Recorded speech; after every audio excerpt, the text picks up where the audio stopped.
Diba? Wala nang lobat-lobat ang aking GoPro kasi reconnect ako sa baterya. Ito yung mga wiring dyan sa harapan ko. Kailangan ko pa ayusin yan pero gusto ko yan, parang tanga. So, paano ba tago itong mga to? Ayop na. Kailangan ko pa ayusin yung rig ng microphone para hindi nagpapakita. Tara na, mag-ride na tayo sa yung oras. Let's go. Break in lahat. Itong winter gloves ko, yung jacket ko. Diba? Ganda pag naka-center stand eh. Sasakay ka ng ganun, no? Tapos tutulak mo para ha? Ganun. Let's go. Ito parang quickie ride lang to eh. Narinig nyo yung fan? Nag-activate. Mainit na siguro yung makina. Saan ba tayo? Pwede na tayo kumaliwa dito. Lalabas tayo sa may ang labas natin eh papuntang Tuscola. Puro ang preno ko ngayon, puro likod. Kasi pag yung harapan, baka pag dumulas ako, may mas madaling kontrolin pag yung preno sa likod ang ano eh, papalo eh. Quickie ride. Baka gandahan mag-ride dito sa Amerika. Pangarap kong i-ride yung sinasabi niya Route 66. Yung Route 66 na yun, mula California hanggang, so parang pag nagsimula ka sa California, papuntang Chicago, or from Chicago papuntang California, may Route 66. As in Route 66 siyang mahabang. Anyways, kailangan planuhin yun kasi hindi yun birong long drive. Yung iba nga ginagawa nila halos 2 buwan eh. Pero maraming sites na makikita. Pero syempre pera, unang-una yung pera tsaka yung schedule. Hindi man ako pwede mag-off ng isang buong buwan.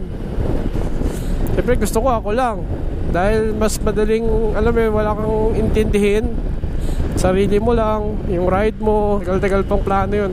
At parang dapat may kasama ka rin na gawin yun. Kasi medyo hindi siya nakakatakot. At least magiging safe ka kung, mas feeling safe ka kung may kasama ka. Mas kampante ka.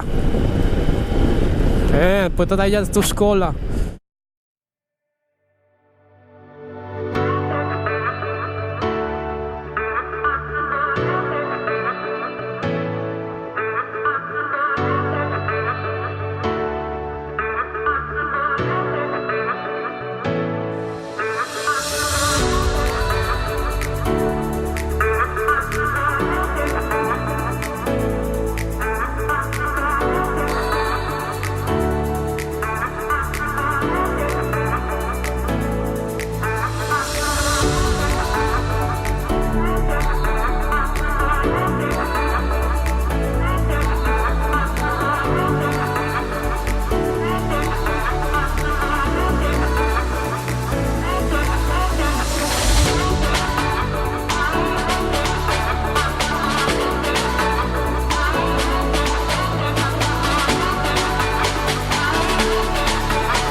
lugar na ito. Ano ba yan?